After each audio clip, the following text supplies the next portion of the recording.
इस लेक्चर में हम intensity distribution of the double slit interference pattern को स्टडी करेंगे। ये लेक्चर भी यंग्स डबल स्लिट एक्सपेरिमेंट की कंटिन्यूएशन है और ये इस यंग्स डबल स्लिट एक्सपेरिमेंट का पार्ट 3 है। इसमें हम इंटेंसिटी डिस्ट्रीब्यूशन को स्टडी करेंगे। हमारे सामने फिगर में एक साइड से ये प्लेन लाइट वेव्स आ रही हैं जो कि बैरियर के अंदर मौजूद स्लिट्स में से जब पास करेंगी तो हर स्लिट जो है वो एज ए सोर्स वर्क करेगी अकॉर्डिंग टू हाइजेंस प्रिंसिपल, और ड्यू टू डायफ्रैक्शन ये हर स्लिट में से गुजरने वाली लाइट जो है वो हर डायरेक्शन में जाएगी, और ये हर डायरेक्शन में जाने वाली लाइट वेव जब आपस में दोनों स्लिट्स की लाइट वेव्स जब आपस में इंटरफेयर करेंगी तो हमारे पास इस तरह फ्रिंजेस बनेंगी, ब्राइट और डार्क फ्रिंजेस की फॉर्म में। अब अगर आप इन फ्रिंजेस को देखें तो ये फ्रिंजेस सेंटर में से तो बहुत ज़्यादा ब्राइट हैं, लेकिन जैसे ही सेंटर से आप थोड़ा सा आगे पीछे मूव करते हैं तो ये फ्रिंजेस जो हैं वो इनकी इंटेंसिटी जो है वो कम होना शुरू हो जाती है। इन ब्राइट फ्रिंज को अगर आप देखें तो इस इंटेंसिटी को ही हमने स्टडी करना है कि ये इंटेंसिटी कैसे वेरी करेगी। तो हम एक आर्बिट्रेरी पॉइंट P ले लेते हैं और हम उस पॉइंट के ऊपर जो है वो कंस्ट्रक्टिव इंटरफेरेंस की कंडीशन को कंसीडर करेंगे और फिर उस कंस्ट्रक्टिव इंटरफेरेंस के थ्रू कंडीशन को यूज़ करते हुए हम इंटेंसिटी के लिए कैलकुलेशन करेंगे और फार्मूला भी ड्राइव करेंगे। हमें पता है कि कोई भी लाइट वेव जो है वो एक्चुअली इलेक्ट्रोमैग्नेटिक रेडिएशन होती है और उसके अंदर इलेक्ट्रिक, जब दो लाइट रेज आपस में इंटरफेयर करती हैं तो उनके जो इलेक्ट्रिक फील्ड्स हैं वो आपस में कंबाइन होते हैं। तो अगर स्लिट 1 से आने वाली लाइट वेव का जो इलेक्ट्रिक फील्ड कंपोनेंट है अगर वो उसको अगर मैं साइनोसाइडल वेव की फॉर्म में शो करना चाहूँ तो E1 is equal to E0 sine omega T कहूँगा, और इसी तरह स्लिट 2 से आने वाली लाइट वेव के साइनोसाइडल वेव फंक्शन को जो कि इलेक्ट्रिक फील्ड का वेव फंक्शन है उसको मैं कहूँगा E2 is equal to E0 sine omega T plus phi. Phi is the phase difference. अब फाई जो है वो फेज डिफरेंस है। जिस तरह पाथ डिफरेंस हमें बताता है कि अगर पाथ डिफरेंस जो कि बराबर होता है डेल्टा के और ये R2 माइनस R1 के इक्वल है, अगर ये integer multiple of m lambda हो तो कंस्ट्रक्टिव इंटरफेरेंस होगा, और अगर ये m प्लस हाफ यानी odd integer multiple of lambda हो तो फिर डिस्ट्रक्टिव इंटरफेरेंस होगा। तो R2 माइनस R1 जो है वो d साइन थीटा के इक्वल होता है, तो हम कह सकते हैं d साइन थीटा जो कि पाथ डिफरेंस है उसके लिए कंस्ट्रक्टिव और डिस्ट्रक्टिव इंटरफेरेंस के लिए ये दो कंडीशंस हैं। सिमिलरली जो फेज है, अगर दो वेव्स इन फेज हैं तो वो कंस्ट्रक्टिव ही इंटरफेयर करेंगी, अगर वो आउट ऑफ फेज हैं तो वो डिस्ट्रक्टिव ही इंटरफेयर करेंगी। तो कोई भी वेव्स जो हैं वो इन फेज़ कब होंगी, अगर उनके दरमियान जो फेज़ डिफरेंस है वो 0 होगा, 2 पाई होगा, 4 पाई होगा एंड सो ऑन, और अगर उनके दरमियान फेज़ डिफरेंस जो है वो पाई है, 3 पाई है, 5 पाई है एंड सो ऑन, तो फिर वो डिस्ट्रक्टिवली इंटरफेरेंस करेंगी। तो जो पाथ डिफरेंस लैम्डा है वो फेज़ डिफरेंस के साथ रिलेट करता है, lambda is equal to 2 pi radian. इस तरीके से हम लैम्डा को फेज डिफरेंस के साथ रिलेट कर सकते हैं कि जो एक वेवलेंथ है वो 2 पाई रेडियन के इक्वल होती है। तो path difference of delta is the same fraction of lambda as the phase difference phi is of the 2 pi. तो अगर हम रेशो लें path difference lambda over delta over lambda की तो ये बराबर होगा phase difference phi over 2 pi के। अगर मैं इस रेशो को थोड़ा सा रीअरेंज करो, 2 पाई को उस साइड पर ले जाऊं तो ये phi is equal to 2 pi over lambda आएगा। अब लैम्डा जो है वो हमारे पास डी साइन थीटा के इक्वल है, तो ये डी साइन थीटा के टर्म्स में हमारे पास फाई की वैल्यू आ गई। ये फाई की वैल्यू जो है इंपॉर्टेंट है, इसे हम नेक्स्ट एक्सप्रेशन में जो है वो यूज़ करेंगे। अब जो पॉइंट P के ऊपर कंबाइन इलेक्ट्रिक फील्ड है वो हमारे पास EP है जो कि दोनों इंडिविजुअल वेव्स के इलेक्ट्रिक फील्ड के सम के इक्वल है, यानी E1 प्लस E2। तो E1 मेरे पास चूँकि E0 साइन ओमेगा टी है प्लस E2 जो है वो E0 sine omega T plus phi है। तो जब E0 कॉमन आ जाएगा तो ये sine omega T plus sine omega T plus phi आ जाएगा। अब अगर मैं एक ट्रिग्नोमेट्रिक इसको फर्दर सिंप्लीफाई करने के लिए मैं एक ट्रिग्नोमेट्रिक आइडेंटिटी देखता हूँ, sine A plus sine B is equal to 2 sine A plus B over 2 cos A minus B over 2 के इक्वल होती है। यहाँ पर मैं ए जो है वो ओमेगा टी प्लस 5 लेता हूँ, बी जो है वो मैं ओमेगा टी लेता हूँ। जब ये दोनों वैल्यू मैं अबव इक्वेशन में पुट करता हूँ तो मेरे पास ये रिलेशन आता है, जो कि पॉइंट पी के ऊपर इंटेंसिटी जो है इलेक्ट्रिक फील्ड की, वो ई की वैल्यू जो है इलेक्ट्रिक फील्ड जो कंबाइन वैल्यू है उसकी ई पी, वो is equal to 2 E naught cos 5/2 sine omega T plus 5/2। ये रिलेशन हमारे पास कैसे आया, इसको हम सिंप्लीफाई करते हैं। हम ए को ओमेगा टी प्लस 5 कहते हैं और बी को हम ओमेगा टी कहते हैं।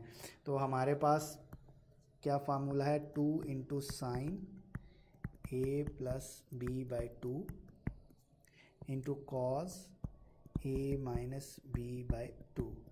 अब मैंने ए को क्या लेना है, ओमेगा टी प्लस 5, और बी को मैंने क्या लेना है, मैंने लेना है ओमेगा टी। तो ये फार्मूला हो जाएगा 2 sine omega T plus 5 plus b की value omega t divided by 2 into cos omega T plus 5 minus omega t, b की वैल्यू माइनस में आएगी डिवाइडेड बाई 2। तो ये हमारे पास आ जाएगा 2 sine 2 omega T plus 5 divided by 2, और ये हमारे पास आ जाएगा कॉस ओमेगा टी से ओमेगा टी कट जाएगा, तो ये हमारे पास आ जाएगा 5/2। तो मैं इसे लिख सकता हूँ, ये 5/2 की टर्म में आ जाएगा। अब अगर मैं एलसीएम ओपन करूँ, ये 2 से 2 कट जाएगा, ये 5/2 हो जाएगा। तो मेरे पास आ गया सिंप्लीफाई होकर 2 साइन ओमेगा टी प्लस 5/2 और ये कॉस 5/2। तो ये फाइनल रिलेशनशिप जो है वो मेरे पास आएगा, जो कि ई पी जो है वो इसके इक्वल होगी। अगर हम ये लास्ट रिलेशन देखें तो यही हमारे पास फाइनल रिलेशन आता है। तो अब अगर हम इस रिलेशन को वापस देखें तो हम कंस्ट्रक्टिव इंटरफेरेंस के लिए जो फेज़ डिफरेंस मैंने कहा था वो उसकी वैल्यू क्या आएगी, उसकी वैल्यू हमारे पास आएगी फेज़ डिफरेंस की ज़ीरो आएगी, 2 पाई आएगी, 4 पाई आएगी एंड सो ऑन। तो अगर मैं इसके अंदर फाई की जगह पे 0 पुट करता हूँ, 2 पाई पुट करता हूँ या 4 पाई पुट करता हूँ, तो साइन ओमेगा टी जो है वो साइन ओमेगा टी प्लस 5 के इक्वल होगा अगर 5 की वैल्यू इसमें से कोई एक वैल्यू होगी। तो ये दोनों एक दूसरे के इक्वल होंगे। तो मैं साइन ओमेगा टी को साइन ओमेगा टी प्लस 5 को मैं साइन ओमेगा टी लिख सकता हूँ। तो ये 1 साइन ओमेगा टी हो जाएगा, ये दूसरा साइन ओमेगा टी, ये 2। तो मेरे पास जो ई पी के ऊपर इंटेंसिटी आ जाएगी वो क्या आएगी, e naught sine omega T plus sine omega t. तो ये आ जाएगी 2 into e naught sine omega t. तो यहाँ पर जो मैग्नीट्यूड होगा पॉइंट पी के ऊपर, अगर कंस्ट्रक्टिव इंटरफेरेंस हो वो 2 ई नॉट के इक्वल आएगा।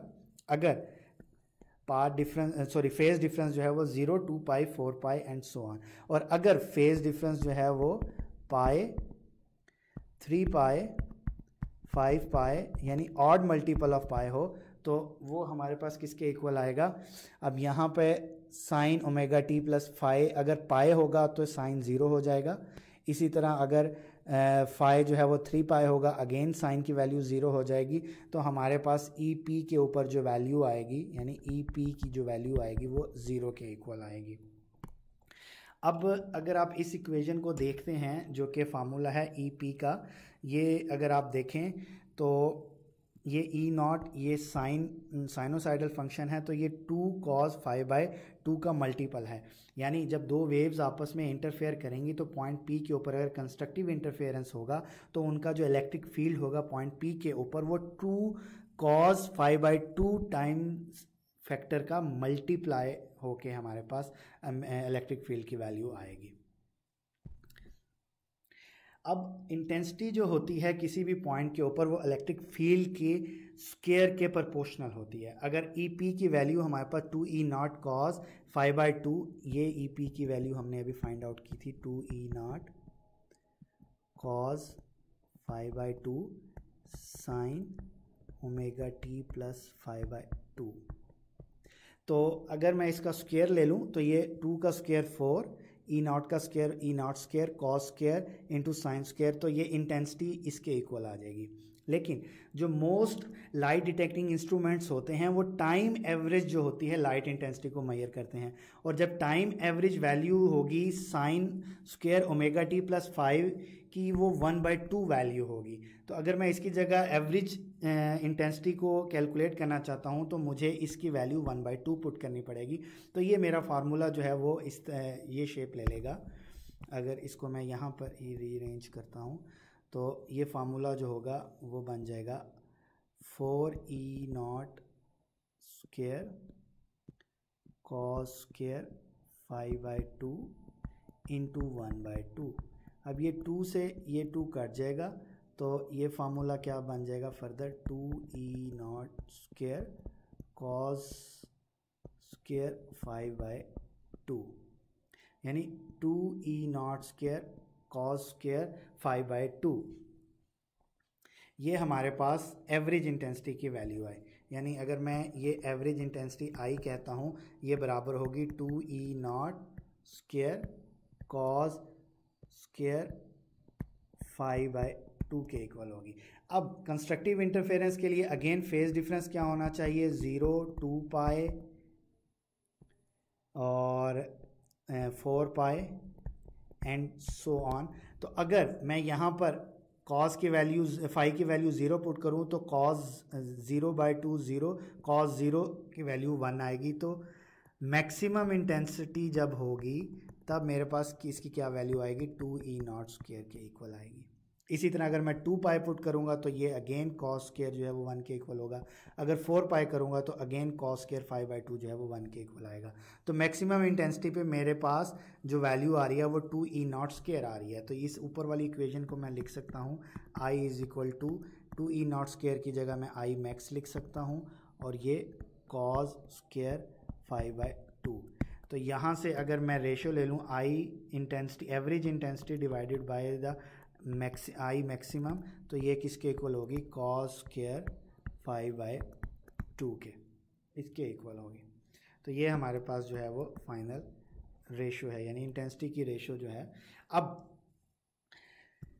अगर मैं एक साइनोसाइडल वेव यानी जो लाइट इंटेंसिटी आई है इसको मैं d साइन थीटा जो कि पाथ डिफरेंस है इसके अगेंस्ट अगर ड्रॉ करूं तो मेरे पास एक साइनोसाइडल वेव आती है। अब ये मैं सपोज कर रहा हूं कि जो फ्रिंजेस हैं वो इक्वली स्पेस्ड हैं और उनकी इंटेंसिटी भी हर पॉइंट के ऊपर इक्वल है, तब हमारे पास इस टाइप की जो है वो वेव आती है। लेकिन अगर हमारे पास इक्वली स्पेस जो इंटेंसिटी है वो इक्वल फ्रिंजेस की इंटेंसिटी ना हो तो तब हमारे पास जो साइनोसाइडल वेव है उसकी इंटेंसिटी शुरू में कम है फिर उसकी बढ़ती जा रही है और सेंटर पॉइंट के ऊपर फ्रिंज की जो है उसकी मैक्सिमम वैल्यू होगी। क्योंकि हमने I/I मैक्स की वैल्यू इस पॉइंट के ऊपर सेंटर के ऊपर जो है वो I/I मैक्स की वैल्यू जो है वो मैक्सिमम होगी। अब हमारे पास ये रिलेशन तो आ गया था, इसमें हमने फाई की वैल्यू पुट करनी है। जो स्टार्ट की स्लाइड में हमने फाई की वैल्यू पुट की थी जो कि 2πd sign theta over lambda था, वो हमने जब वो वैल्यू पुट की 2 से 2 कैंसिल हो गया, ये πd sine theta over lambda आ गया। अब हम स्मॉल एंगल अप्रॉक्सीमेशन करेंगे तो साइन थीटा जो है वो अप्रॉक्सीमेटली इक्वल होगा थीटा के और ये इक्वल होगा y/L के। तो थीटा साइन थीटा की जगह y/L पुट करेंगे तो इंटेंसिटी का हमारे पास ये फार्मूला है। यानी इंटेंसिटी जो है वो लीनियर पोजीशन से प्रोपोर्शनल है एवरेज इंटेंसिटी। यानी अगर हम सेंटर पॉइंट से अप जाएंगे या सेंटर पॉइंट से फ्रिंज की डाउन जाएंगे तो उसकी इंटेंसिटी वेरी करेगी। ये फार्मूला हमें बता रहा है क्योंकि वो कॉस स्क्वायर की रिस्पेक्ट से वो वेरी करेगी। तो अगर हम इसी तरह ये देखें, जैसे ही हम सेंटर से दूर जा रहे हैं ये वेव जो है इसकी मैग्नीट्यूड कम होना शुरू हो जाएगी। तो अब ये तो था 2 स्लिट के लिए केस। अगर अगर हम नंबर ऑफ़ स्लिट्स अगर बढ़ा देंगे, यानी हम नंबर ऑफ़ स्लिट्स 2 की बजाय हम नंबर ऑफ़ स्लिट्स 3 कर देंगे, तो अब हमारे पास जो मैक्सिमम पॉइंट आ रहे हैं जो कि वो 2 पॉइंट हो जाएंगे, एक प्राइमरी मैक्सिमम हो जाएगा और एक हमारे पास सेकेंडरी मैक्सिमम हो जाएगा। उसकी वजह क्या है, अब हमारे पास 3 स्लिट्स हैं, तो अब इंटरफेरेंस जो हो रही है वो 2 स्लिट से आने वाली वेव्स में नहीं हो रही है, 3 स्लिट से आने वाली वेव्स में हो रही है। तो इस वजह से हमारे पास 2 मैक्सिमा आएंगे। ठीक है, अगर मैं स्लिट्स की तादाद 4 कर देता हूँ तो मेरे पास एक प्राइमरी मैक्सिमा आएगा और 2 सेकेंडरी मैक्सिमा आएंगे। अगर मैं n की वैल्यू 5 कर दूंगा तो मेरे पास एक प्राइमरी मैक्सिमा आएंगे और 3 मेरे पास जो है वो सेकेंडरी मैक्सिमा आएंगे। अब सेकेंडरी मैक्सिमा जो हैं वो इंटेंसिटी चूँकि ई स्क्वायर की रिस्पेक्ट से वेरी करती है, तो अगर हमारे पास 3 स्लिट्स हैं तो वो 3 स्क्वायर की रिस्पेक्ट से वेरी करेगी, यानी प्राइमरी मैक्सिमा की जो इंटेंसिटी होगी वो 9 टाइम्स होगी सेकेंडरी मैक्सिमम से। इसी तरह अगर हमारे पास n स्लिट्स हैं तो जो प्राइमरी मैक्सिमा की इंटेंसिटी होगी वो n स्लिट्स जो प्राइमरी मैक्सिमा जो है वो सेकेंडरी मैक्सिमा से n स्क्वायर टाइम्स जो है वो बिगर होगा। तो हमारे पास अगर n स्लिट्स हैं तो हमारे पास n-2 जो है वो सेकेंडरी मैक्सिमा आएंगे, एक हमारे पास प्राइमरी मैक्सिमा आएगा, तो हमारे पास टोटल कितने आएंगे, n-1 जो है वो हमारे पास मैक्सिमा आएंगे। तो उनमें से एक प्राइमरी मैक्सिमा आएगा और बाकी जो है वो n-2 जो है वो हमारे पास सेकेंडरी मैक्सिमा आएंगे। तो इस तरीके से ये जो डॉटेड लाइन है ये उसकी इंटेंसिटी को शो कर रही है। जितनी भी हम फ्रिंजेस यूज़ करेंगे हमेशा जितनी भी हम स्लिट्स यूज़ करेंगे हमेशा जो इंटरफेरेंस का पैटर्न आएगा उसमें जो फ्रिंज का सेंटर है उसके ऊपर जो है वो मैक्सिमम वैल्यू होगी, प्राइमरी मैक्सिमम होगा। और इसके अलावा जैसे ही हम उस फ्रिंज के सेंटर से दूर जाते जाएंगे प्राइमरी मैक्सिमम की वैल्यू जो है वो कम होती जाएगी, क्योंकि हमारे पास जो इंटेंसिटी का फार्मूला आया था वो I/I max is equal to cos square pi dy/λL। तो ये देखें ये y की रिस्पेक्ट से इसमें चेंज आएगा। तो जैसे जैसे हम फ्रिंज के सेंटर से ऊपर नीचे जाएंगे y की वैल्यू चेंज होगी, तो वैसे वैसे हमारे पास ये cos फंक्शन की वैल्यू चेंज होगी, जिससे I/I मैक्सिमम की वैल्यू चेंज होगी। तो सेंटर पे जो है वो ये पूरा फैक्टर जो है वो पाई का इंटीग्रल मल्टीपल बन जाएगा। तो अगर तो इंटीग्रल मल्टीपल होगा तो वहाँ पर हमारे पास मैक्सिमम की कंडीशन पूरी होगी, और अगर इंटीग्रल मल्टीपल नहीं होगा तो वहाँ पर हमारे पास मैक्सिमा की कंडीशन पूरी नहीं होगी। तो इस तरह जो है जैसे ही सेंटर के ऊपर जो फ्रिंजेस हमें मिलती हैं इंटेंसिटी जो है वो मैक्सिमम होती है, जैसे ही हम उनकी फ्रिंज की सेंटर पोजीशन से ऊपर या नीचे की तरफ मूव करते हैं तो उसकी इंटेंसिटी जो है वो इस रेशो से डिक्रीज़ करती है इस फंक्शन की रिस्पेक्ट से, क्योंकि dy/λL की वैल्यू चेंज हो जाएगी, वो पाई की इंटीजर मल्टीपल नहीं रहेगी, तो इसलिए हमारे पास जो है वो इंटेंसिटी जो है वो वेरी करेगी। तो ये तो था हमारा आज का लेक्चर, उम्मीद है कि आपको समझ आ गई होगी।